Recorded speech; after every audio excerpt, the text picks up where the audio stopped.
Hey everyone, it's Mr. Phantom Knight, and welcome back to the channel. Tonight, I've got something special for you. A collection of 5 terrifying stories sent in by our subscribers, all centered around the seemingly innocent job of food delivery. These stories will make you think twice the next time you order takeout. We're going to start with a story from Benjamin, who had an experience that still haunts him to this day. So, let's get into it.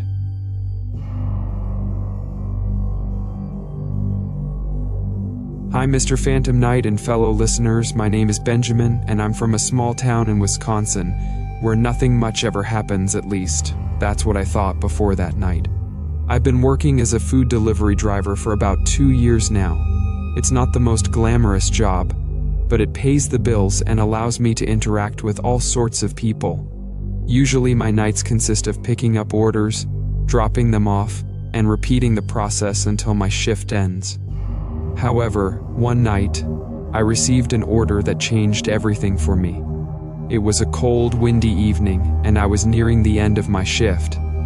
The kind of night where the wind howls through the trees and the chill in the air seeps through your bones. I got a notification for a delivery from a Chinese restaurant that I frequent. The order was pretty standard: 2 boxes of lo mein, an order of spring rolls, and some wonton soup. What caught my attention, though, was the delivery address. It was for a house on Hazel Lane, a road on the outskirts of town that's mostly lined with older, run-down homes. I'd never delivered there before, but I figured it was just another late-night order from someone who didn't feel like cooking. When I arrived at the restaurant, the staff handed me the food and mentioned that the customer had given specific instructions: leave the food at the front door and don't ring the bell. Payment was already made online. This wasn't unusual. People often wanted their food left outside, especially during the pandemic. But something about this order made me uneasy. Maybe it was the way the cashier hesitated before telling me the instructions, or perhaps it was the fact that Hazel Lane was known locally for being a bit off. I shook off the feeling and got into my car, punching the address into my GPS. The drive to Hazel Lane took about 15 minutes, but it felt longer as I navigated the dark, winding roads. There were no streetlights out there, and the trees loomed over the road like skeletal arms reaching out to grab me. The further I drove, the more isolated I felt. The houses became fewer and farther between, and the air grew heavier, as if the night itself was closing in around me. Finally, I saw the house. A dilapidated 2-story building with peeling paint and overgrown weeds. The windows were dark, and there wasn't a single light on inside. The place looked like it had been abandoned for years, but the order had been placed just half an hour ago. My stomach twisted with unease, but I tried to rationalize it. Maybe the owner was just a recluse, or maybe they were out of town and had the food delivered for when they got back. I pulled into the gravel driveway and parked. The crunch of the stones under my tires was the only sound in the dead silence. As I stepped out of the car, the wind picked up, sending a chill down my spine. I grabbed the food and walked up to the front door, which was barely hanging on its hinges. The wooden porch creaked ominously under my weight, each step echoing in the quiet night. Following the instructions, I set the bags down on the porch and turned to leave. But then I heard it, a faint sound, almost like whispering, coming from inside the house. I froze, my heart pounding in my chest. I wanted to leave, but something compelled me to turn back and look at the door. The whispering grew louder, and I could hear what sounded like several voices overlapping, speaking in a language I couldn't understand. My curiosity got the better of me, and against my better judgment, I leaned in closer to the door, trying to make out the words. The air around me seemed to grow colder, and I could see my breath misting in front of me. Suddenly, the door creaked open just a crack, and the whispering stopped. I jumped back, almost dropping my phone. The interior was pitch black, and I couldn't see anything inside. I waited for what felt like an eternity, expecting someone to appear in the doorway, but no one came. Just as I was about to turn and bolt back to my car, a low, raspy voice spoke from the darkness. "Thank you for the delivery, Benjamin." My blood ran cold. I hadn't told anyone my name. There was no way the person inside could have known who I was. Panic set in, and I sprinted back to my car, not bothering to look back.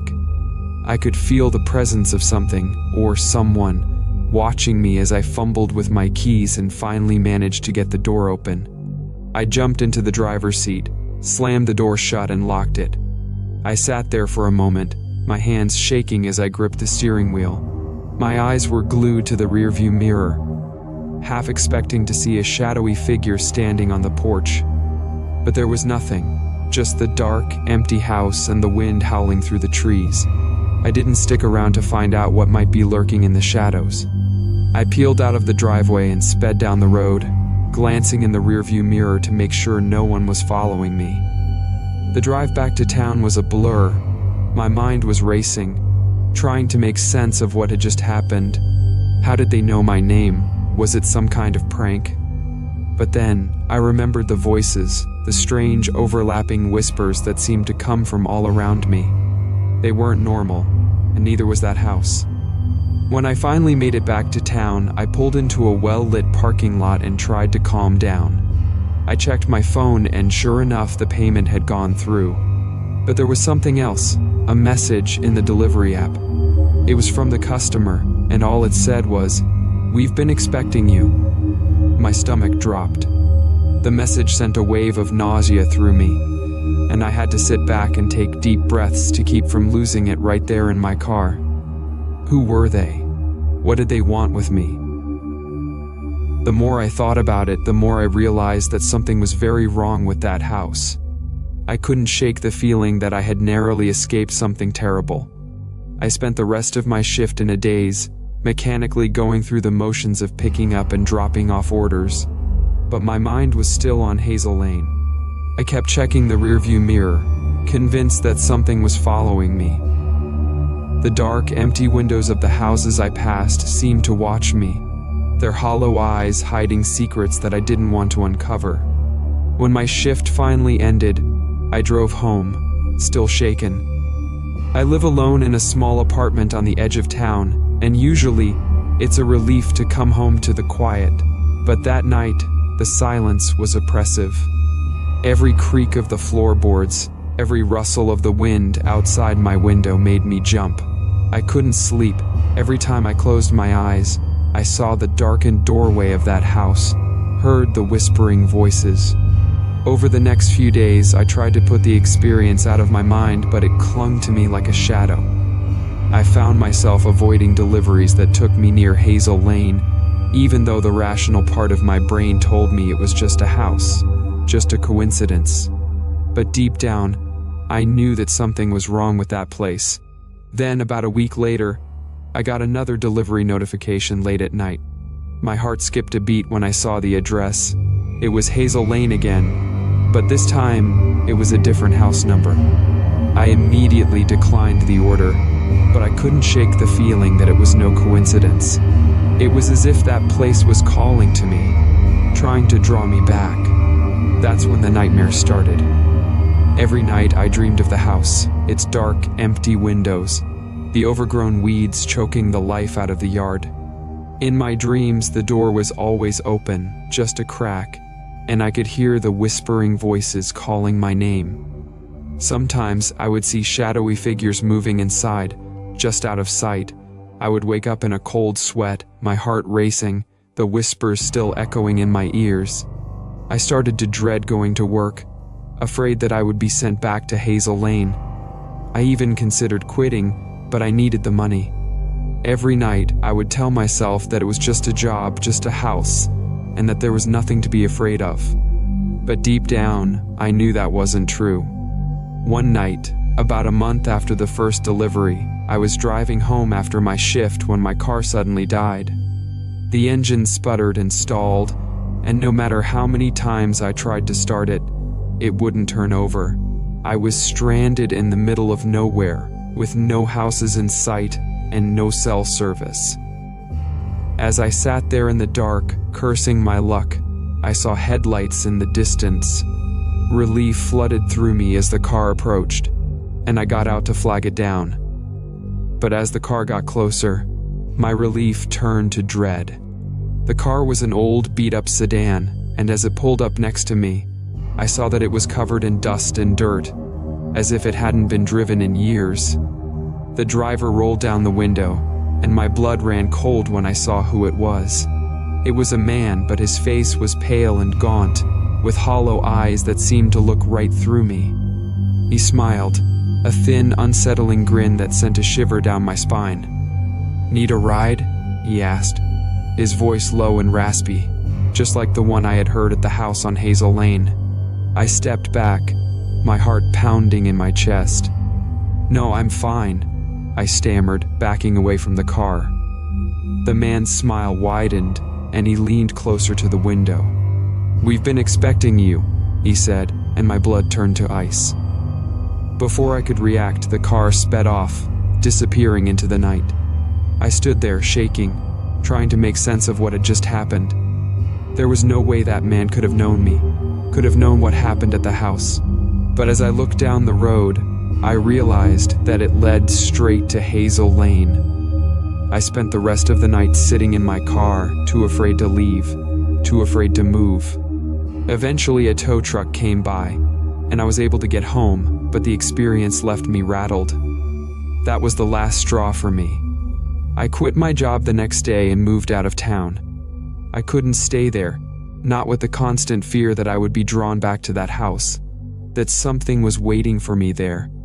Even now, I can't shake the feeling that I narrowly escaped something terrible, something that I still don't fully understand.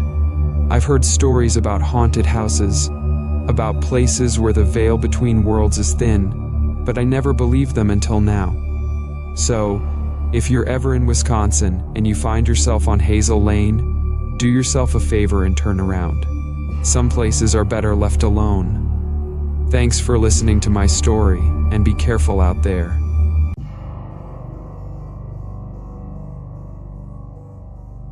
Hi Mr. Phantom Knight and all the listeners, my name is Michelle, and I'm from a small coastal town in Maine. I've been working as a delivery driver for about a year now, mainly for a local seafood place that's popular with the locals and tourists alike. Most of my deliveries are straightforward: drop the food off, maybe exchange a few pleasantries, and move on to the next order. But there was one night that still haunts me. A night that started like any other but ended in a way I could never have imagined. It was a quiet Thursday evening, and I was nearing the end of my shift. The sun had just set, and the town was settling into that peaceful stillness that I usually find comforting.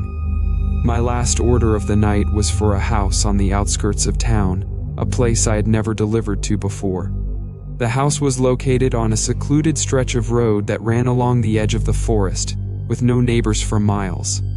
The order was for a lobster dinner with all the fixings, a pretty expensive meal, which meant a good tip for me, so I didn't think twice about taking it. When I arrived at the restaurant to pick up the order, the cashier handed me the food with a strange look on her face. "Be careful out there," she said, almost as if she knew something I didn't. I laughed it off, thinking she was just messing with me, and headed out to my car. The drive to the house took longer than I expected. The road was narrow and winding, with thick trees pressing in on either side. There were no street lights, and the only illumination came from my headlights cutting through the darkness. As I drove, I couldn't shake the feeling that I was being watched. The trees seemed to close in around me, and the shadows stretched out like long fingers, reaching for the car. I tried to ignore the creeping sense of unease that was building in the pit of my stomach. Finally, I saw the house, a large, old Victorian-style home with dark, weathered wood and an overgrown lawn. The house stood alone, its windows dark and lifeless. There were no cars in the driveway, no lights on inside, and no signs of life at all. For a moment, I wondered if I had the right address, but then I saw the house number painted on the mailbox, 126 Forest Road. This was the place. I pulled into the driveway and parked.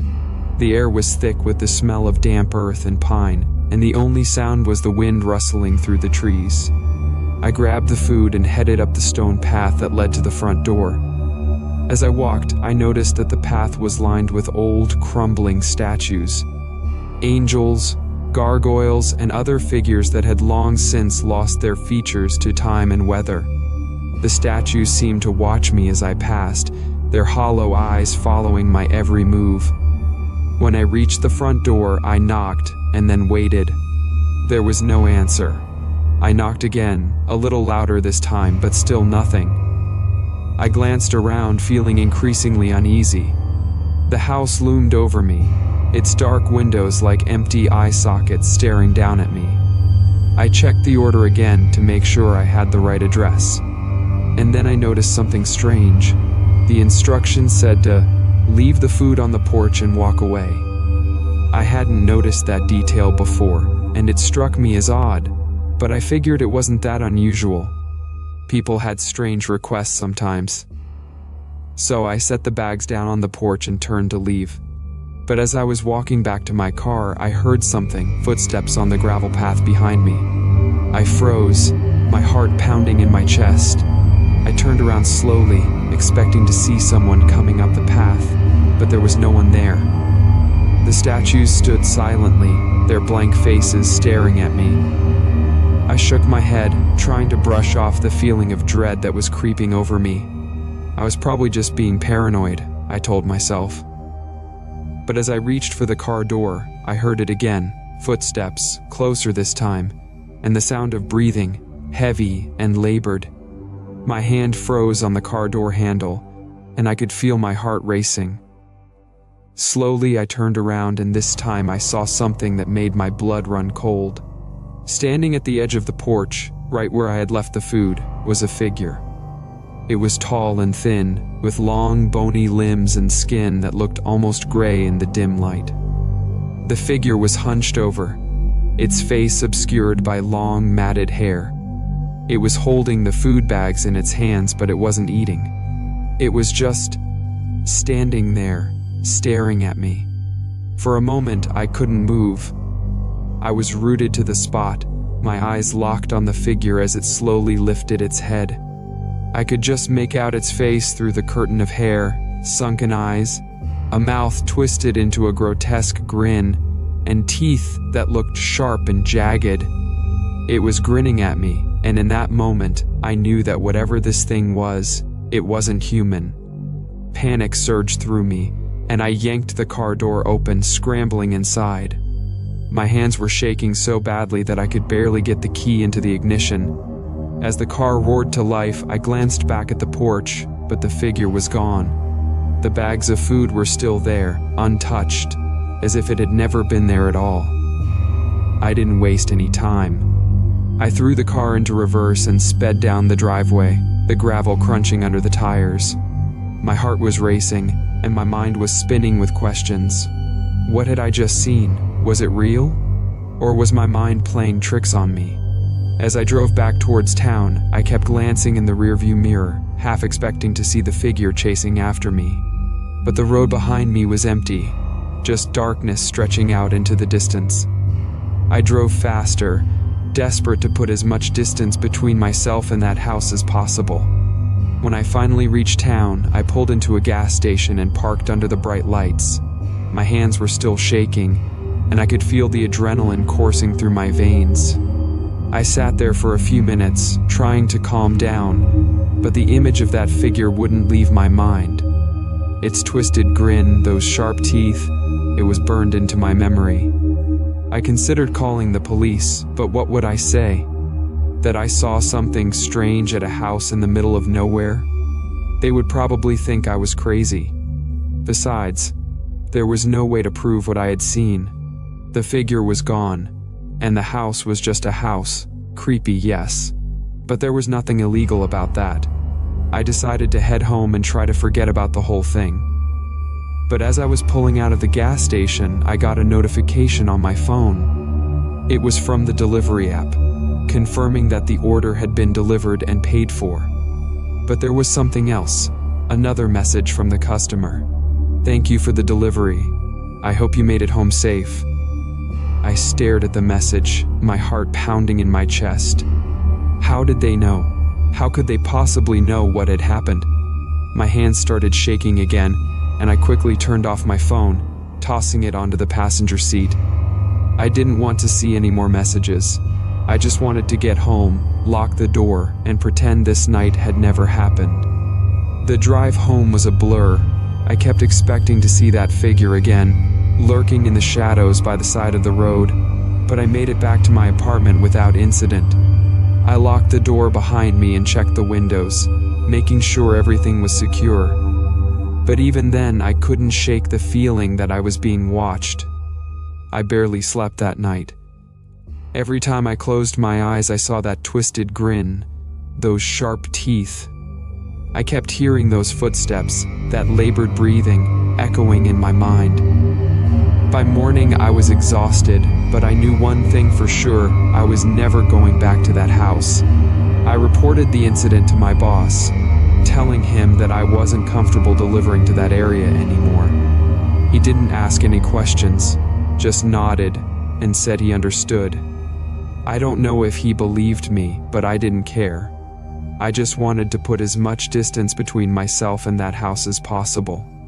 But even now, months later, I still can't get that night out of my mind. I avoid that stretch of road whenever I can, and I haven't taken another delivery that late at night since. Sometimes I still get notifications from the delivery app for that area, but I always decline them. I've learned my lesson.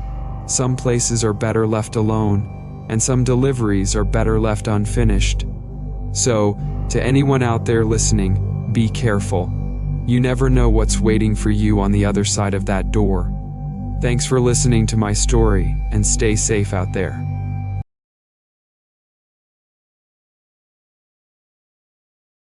Hi, Mr. Phantom Knight and everyone listening. My name is Kevin, and I'm from a bustling city in Ohio. I've been working as a food delivery driver for several years now, mainly to help pay for college. Most of the time, my job is pretty uneventful, just driving around, delivering food, and meeting new people. But there was one night when something happened that I still can't fully explain. I'm sharing this story with you in the hope that it might help someone else avoid the nightmare I went through.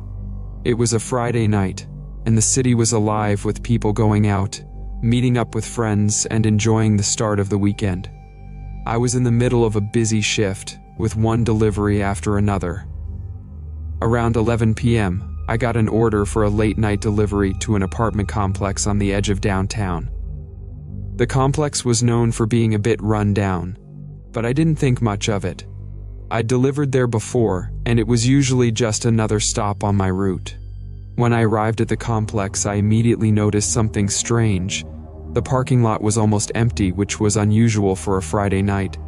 The building itself was dark, with only a few lights on in the windows. I parked my car and grabbed the food, a large pizza and a couple of sodas. The order was for apartment 14B on the 4th floor, so I headed inside.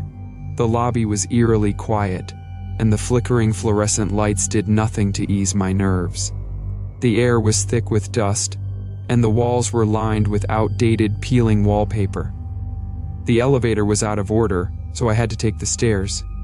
As I climbed up the narrow, dimly lit stairwell, I couldn't shake the feeling that something was off.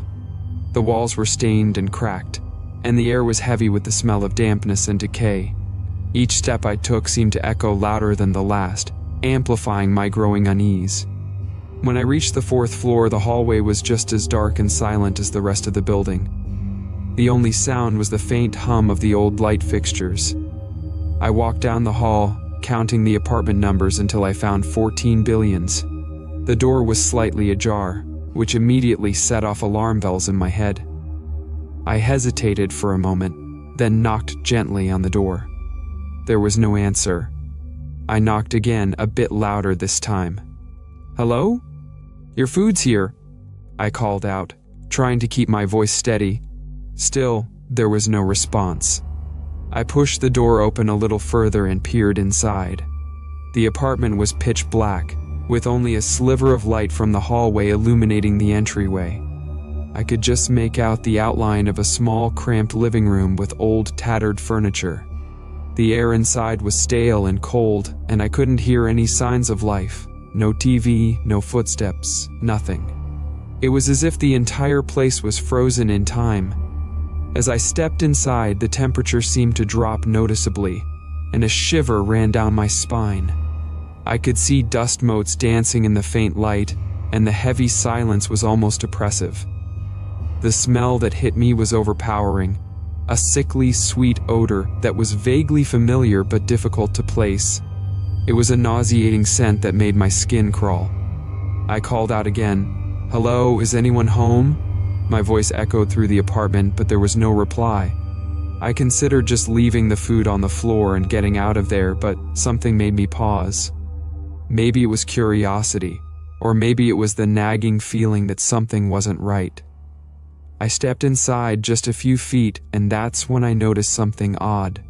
The living room was cluttered with old, dusty furniture, but the way it was arranged seemed almost deliberate, as if someone had meticulously placed each piece in its spot. The worn couch was facing a blank wall with no TV or decorations, and the coffee table was covered with a thin layer of dust that made it look like it hadn't been touched in years. I moved deeper into the apartment, and that's when I saw it, a figure standing in the shadows at the far end of the room. At first, I thought it was just a trick of the light, but as my eyes adjusted, I realized it was real. A person, or at least something that looked like a person, was standing there, completely still, just watching me. My heart skipped a beat and I froze, the pizza box slipping slightly in my hands. Hey," I stammered. "I've got your food." The figure didn't move, didn't say a word. It just stood there, its features obscured by the darkness. It was like a shadow come to life, an unnerving presence that seemed to sap the warmth from the room. I took a hesitant step forward, trying to get a better look. The figure was dressed in a tattered old robe that hung loosely from its thin frame. Its head was bowed, but I could see the glint of what looked like a pair of eyes peering out from beneath the shadow. I felt a sudden wave of cold dread wash over me, and I struggled to breathe as the air grew thicker around me. For a moment, I thought maybe it was a mannequin or some kind of decoration, but the longer I stared, the more I realized that it was too lifelike, too present. I couldn't see its face, but I could feel its eyes on me, cold and unblinking. I backed up slowly, trying to put some distance between myself and whatever that was. My mind was racing, trying to make sense of what I was seeing. Maybe it was just a resident playing a prank. Maybe they were just messing with me.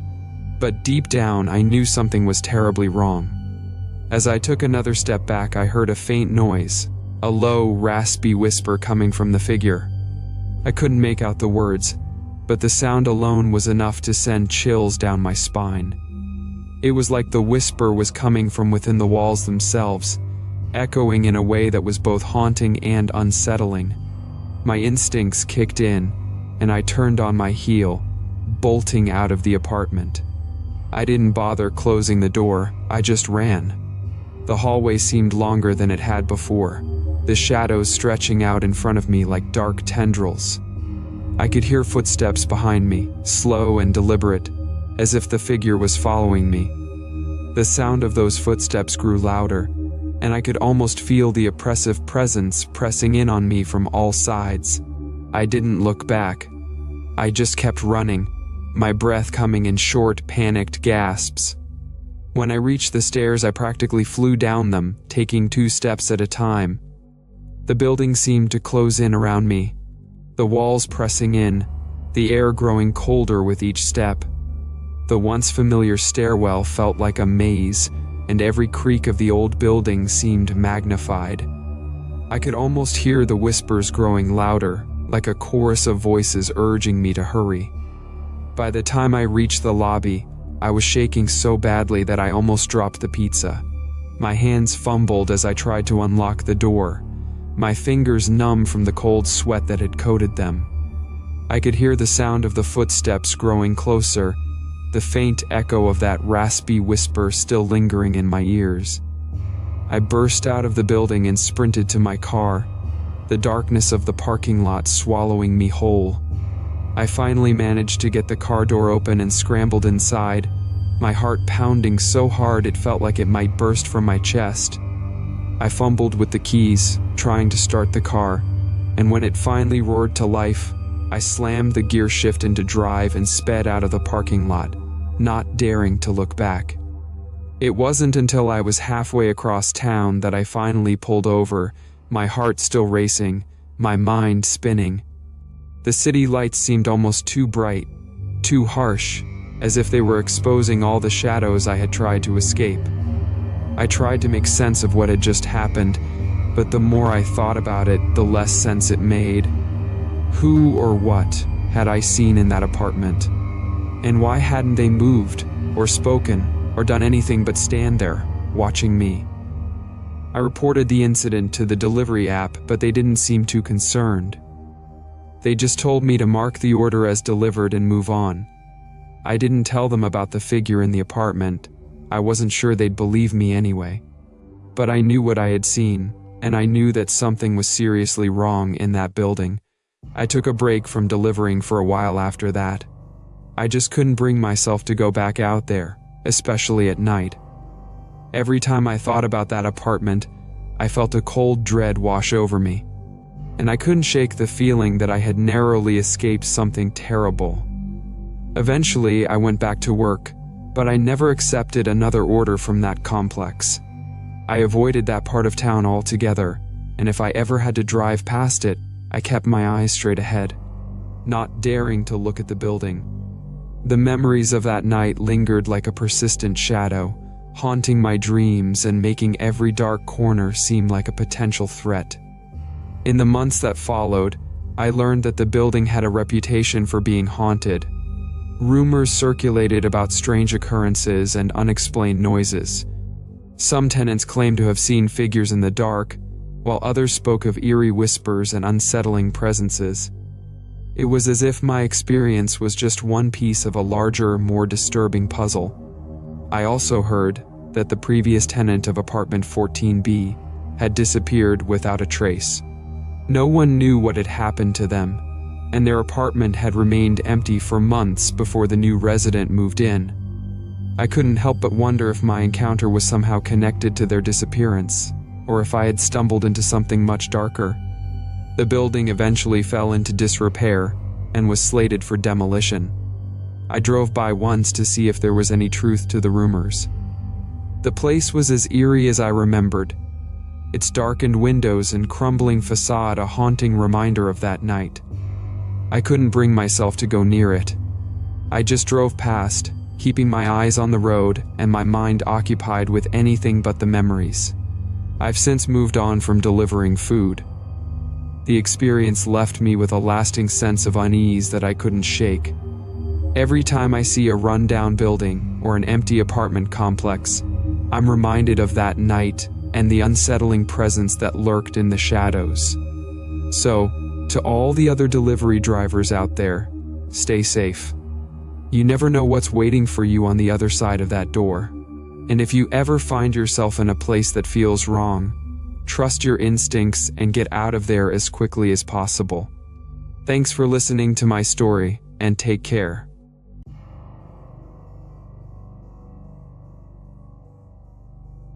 Hi, Mr. Phantom Knight and listeners.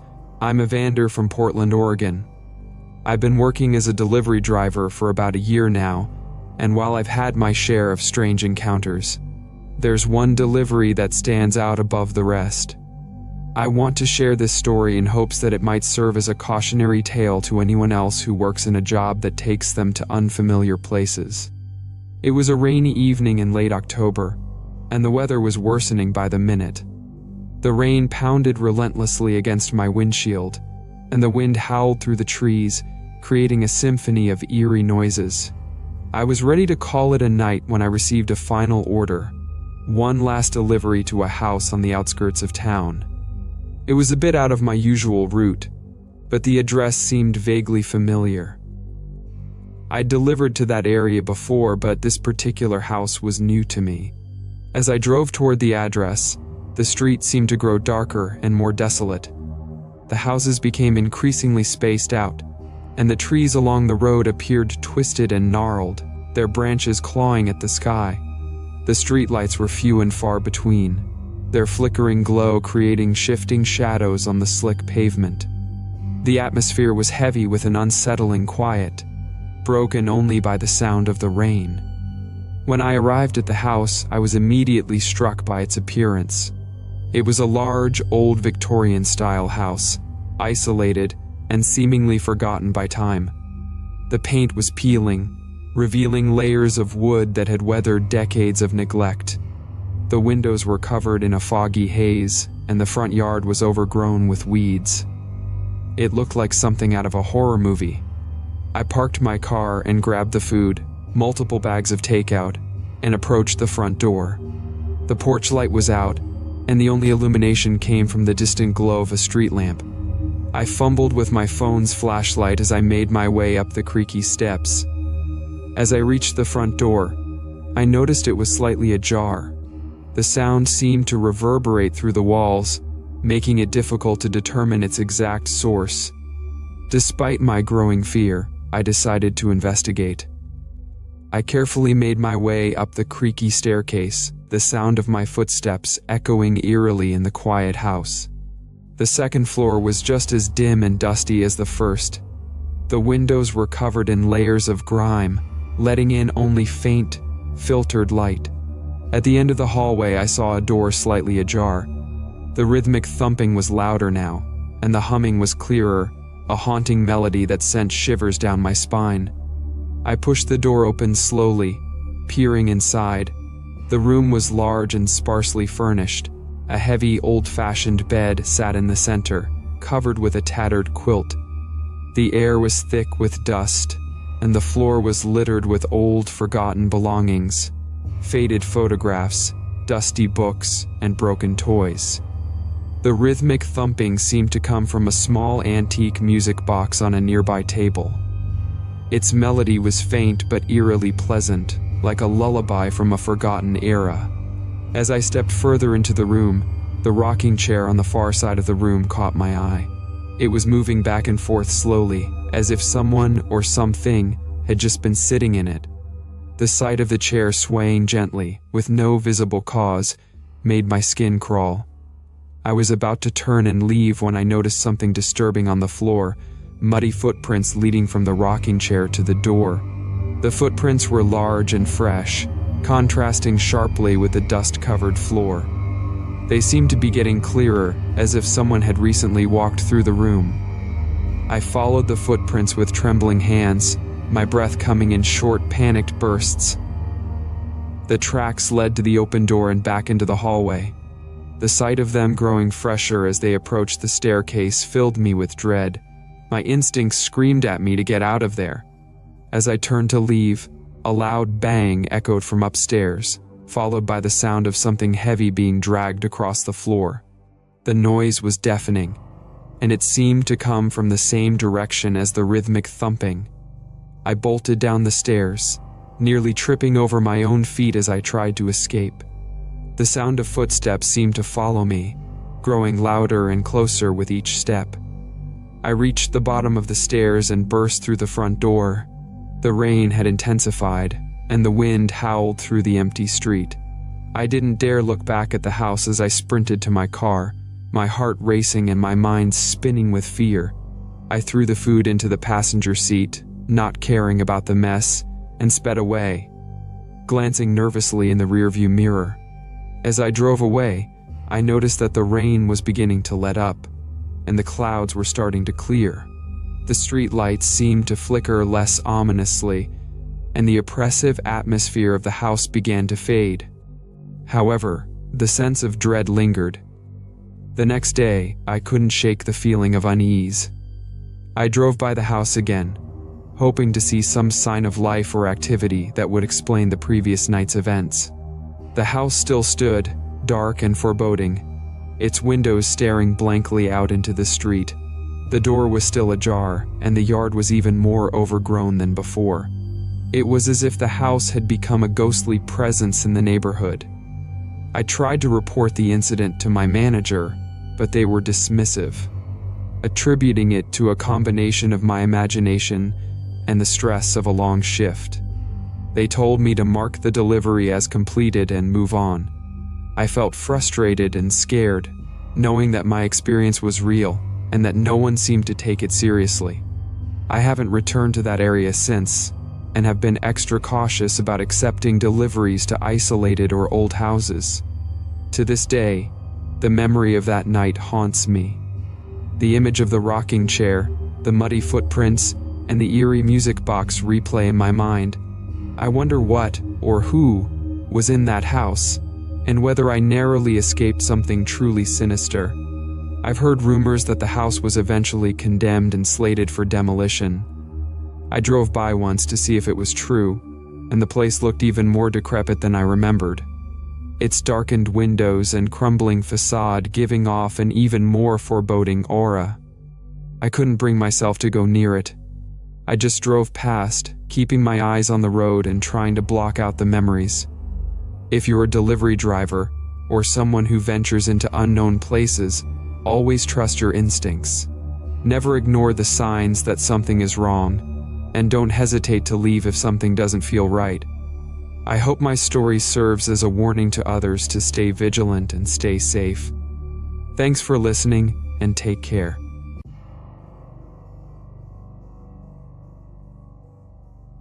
Hi, Mr. Phantom Knight. My name is Lila, and I'm from Seattle, Washington. I've been a delivery driver for several years, and I've encountered my share of odd situations.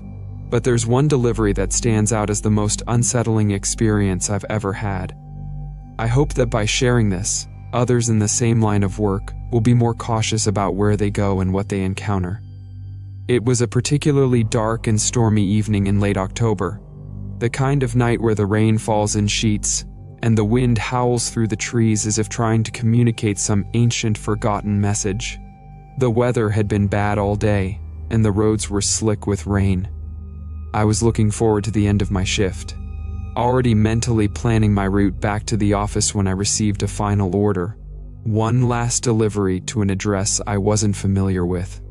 The address was in a part of town that was known for its abandoned buildings and rundown neighborhoods, which immediately set off alarm bells in my mind. The GPS directed me through a maze of narrow, winding streets. As I drove, the neighborhood became increasingly desolate. The streetlights were broken or flickering erratically, casting long, twisted shadows on the cracked pavement.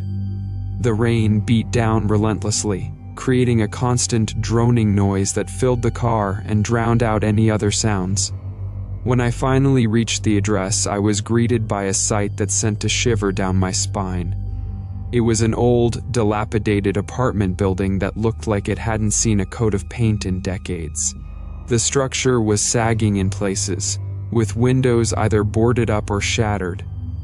The entrance was dimly lit by a single flickering bulb, and the overall appearance of the place made me feel uneasy. I parked my car, took a deep breath, and tried to shake off the feeling of dread that had settled in my chest. Grabbing the food, 2 large pizza boxes, I approached the building. The entrance door was heavy and creaked ominously as I pushed it open. Inside, the hallway was shrouded in darkness, with only the flickering light bulb offering any illumination. The air was thick with the smell of mildew and decay, and the walls were lined with peeling wallpaper and stains.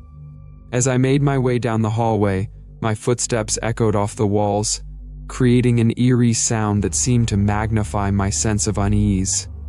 The floor was littered with trash and debris, and several of the apartment doors were ajar, revealing dark, empty spaces beyond. The whole building felt abandoned, even though it seemed like someone might still be living there. I reached the door for the delivery, marked with a handwritten sign reading Apartment 7B, and knocked lightly. There was no response. I knocked again, louder this time, and waited, hoping for a reply. After a few moments, I heard a faint shuffling noise from inside. The door creaked open just a crack, and a shadowed figure peeked out. I could barely make out the features of a gaunt, pale face behind the door. The figure's eyes were wide and unblinking, and their demeanor was unsettlingly calm. "Delivery," I said, holding up the pizza boxes. "Is this the right place?" The figure nodded slowly and opened the door wider. The apartment was dimly lit, with only a single lamp casting a weak yellow light. The furniture was old and worn, and the room was cluttered with piles of newspapers, empty bottles, and other debris. The air was musty, and the atmosphere felt stifling. I set the pizza boxes on a small table near the door and tried to make small talk, but the figure remained silent, only nodding or shaking their head in response. There was something off about the whole situation, but I couldn't quite put my finger on it. "Is there anything else I can help with?" I asked, trying to break the silence. The figure shook their head and gestured toward the door. I took the hint and started to leave, but just as I was about to step out, I heard a strange noise coming from the back of the apartment. It was a low, rhythmic thumping, like a heartbeat or a muffled drum. I turned to look, but the figure had already closed the door behind me. The thumping continued, growing louder and more insistent. My curiosity got the better of me, and I decided to investigate. I knocked softly on the door, but there was no response. I tried the handle, and to my surprise, it turned easily. I pushed the door open and stepped back inside. The rhythmic thumping was now accompanied by a faint, almost indistinguishable chanting. The sound seemed to be coming from a room at the end of the hallway. I followed the noise, my heart pounding in my chest. The hallway seemed to stretch on forever, the shadows growing longer and more distorted with each step. The thumping grew louder, and I could hear the chanting more clearly. It was an eerie, repetitive melody that filled me with an unsettling sense of dread. When I reached the end of the hallway, I found a door slightly ajar. The thumping and chanting were louder now, and I could see a sliver of light coming from the crack. My curiosity overpowered my fear, and I pushed the door open. The room was dark, with only a few candles providing a flickering light. The walls were covered in strange symbols and markings, drawn in what looked like dried blood. In the center of the room was a large, ornate box, and the thumping sound seemed to be coming from inside it. The room was filled with an oppressive atmosphere. The air was cold, and the faint scent of incense mixed with something more unpleasant. I could see the symbols on the walls glowing faintly, casting an eerie light across the room. The thumping and chanting grew more intense as I approached the box. I reached out to open it, but just as my fingers touched the lid, the door slammed shut behind me. I jumped, spinning around to find the room plunged into darkness. The only light came from the flickering candles, which cast long dancing shadows on the walls. The thumping and chanting grew louder, and I could hear something moving inside the box. Panic surged through me, and I fumbled for my phone, using its flashlight to illuminate the room. The beam of light cut through the darkness, casting eerie shadows that danced across the walls. As I shone the light on the box, I saw the symbols on its surface begin to glow more brightly. The thumping became more frantic, and the chanting reached a fever pitch. I backed away from the box, my heart racing, and tried to find a way out. The air grew colder, and I could see my breath misting in front of me. Suddenly, the lid of the box burst open, and a dark, shadowy figure shot out. It was a formless mass, shifting and writhing as if trying to escape from some unseen force. The figure let out a chilling wail that echoed through the room, and I could feel the oppressive weight of fear closing in on me. I ran for the door, but it was locked tight. I pounded on it, yelling for help, but the noise of the wailing figure drowned out my cries. The room seemed to close in on me, the shadows growing darker and more menacing. The figure moved closer, its wail growing louder and more agonizing. Desperate to escape, I grabbed a nearby candle and hurled it at the figure. The candlelight flared up, briefly illuminating the room, and the figure let out a howl of pain. The shadows seemed to retreat momentarily, and I seized the opportunity to find another way out. I spotted a window at the far end of the room and hurried over to it. It was old and rusted, but with some effort, I managed to force it open. The storm outside was raging, but I didn't care. I climbed through the window and dropped down into the rain-soaked yard below. I ran to my car, drenched and terrified, and sped away from the apartment building. The rain battered against my windshield, and the wind howled through the trees. I glanced in the rearview mirror, but the apartment building was already out of sight. The next day, I tried to make sense of what had happened. I went back to the apartment building, but it was boarded up and marked for demolition. I couldn't find any trace of the figure or the strange symbols I had seen.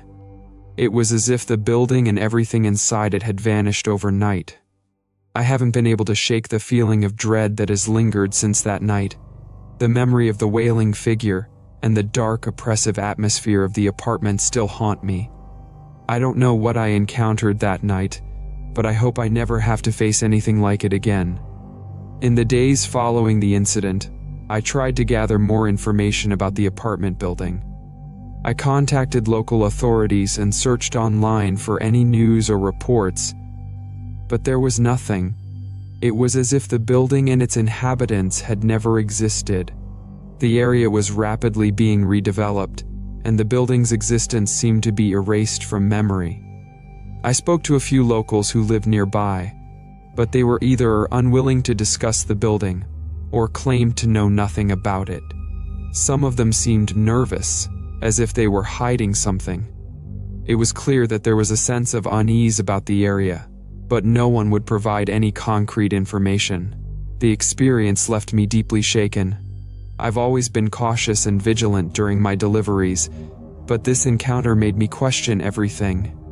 I couldn't help but wonder if there were other places like that apartment building, hidden away and forgotten, but harboring dark secrets.